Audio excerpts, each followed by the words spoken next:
Today I wanted to let you know about two programs that I use quite a bit. As you know from my video, I've had problems with Adobe, the Adobe Cloud. I used Adobe Premiere, and when I took web design classes, I had to have Adobe Photoshop. After 2 years, when I went to cancel, it was horrible. So I thought, I'm not doing this again. My primary editor is an iMac, and I recently bought an HP Spectre 13-inch.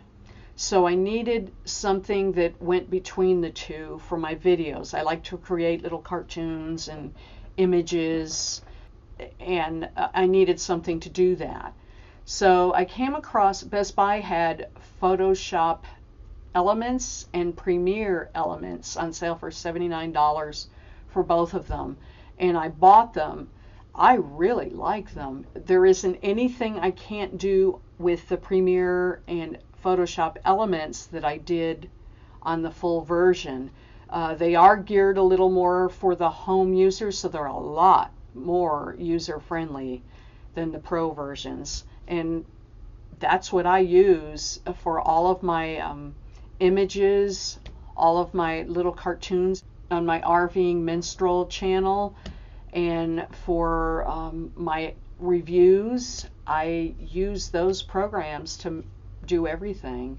I use Photoshop Elements to create all of the images that I use on both of my channels, RVing Minstrel and the Deb Ernie. It's a really good way to go and bypass the Adobe Cloud experience. There isn't anything that I could do with the Pro version that I haven't been able to do with Elements. So you might want to give it a try. And on this video, I show how to take out the background and replace it. My cousin was curious how I make our little cartoons for her. So I thought I'd do this, and I thought probably a lot of people could benefit from this as well.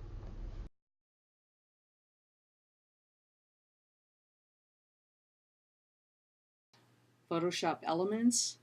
I'm going to attempt to remove the background. I want to show you the difference between removing a background from an image like this versus an image like this. If you don't have anything clashing in the background and it's a nice clean picture, highlight the eraser you have here. You can do it manually, or you can do magic eraser. You can set the tolerance as well. It's more lenient or not with the color that it removes. I click on the color I want removed and it's gone. I just have a little editing here, and I'll just go ahead and select the eraser there and lower the size and just kind of smooth this out. And that's it. And then I just save it. Now you have to save these as ping. That will save without a background. So I'll save that as a ping file. There we go. And then when I open it up, it'll look just like this, and I can paste that on any other photo through Adobe Photoshop Elements or Photoshop. Now we'll do the same thing here, and you're going to see the problems I'll have. Okay, that did good. See all the problems I'm having with this one. Where if that was a clean background and now it's too much, so it goes into my head. Let me try a little less tolerance there. And then I've just got to go back and clean a lot on this photo. See, it's not near as easy as the other one was. And depending on how many different things you have in the background will depend on how hard this is. On something like this, I'll usually get the basics, and then I'll come in and then just come and clean this up. And another thing I like to do to make sure that I've actually cleaned off the layers, there's nothing worse than to try to place your image on a video and find that you've missed a couple of the layers. So let me see, I'll get all these real clean. I think they're clean. So then what I'll do is load it with black, or if I'm working with a dark image, I'll load it with white. And that'll show me all the places that I've missed. So I'll undo that and go back and clean some more. Just a little bit bigger. There. Get all these out of there. Get all these out of here. And sometimes it's really difficult to see these, so you have to, the black helps do that. Okay, that should be good. Load up the black again. And that looks pretty good. I've just got a few things to clean up. That's how you clean up these images. Now, if you're going to place these, you're going to select your selector, and you're going to go up and copy.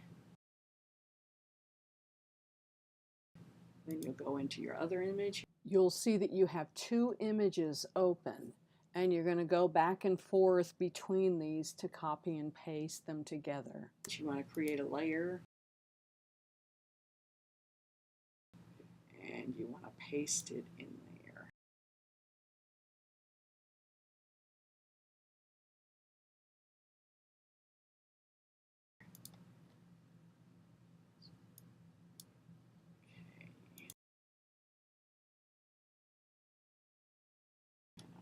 This layer around.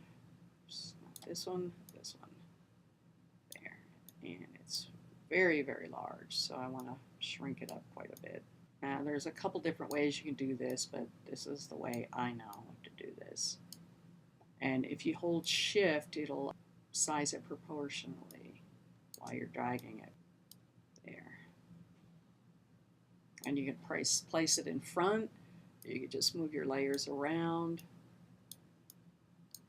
First you have to select it, and you can place it in front, or you can place it behind.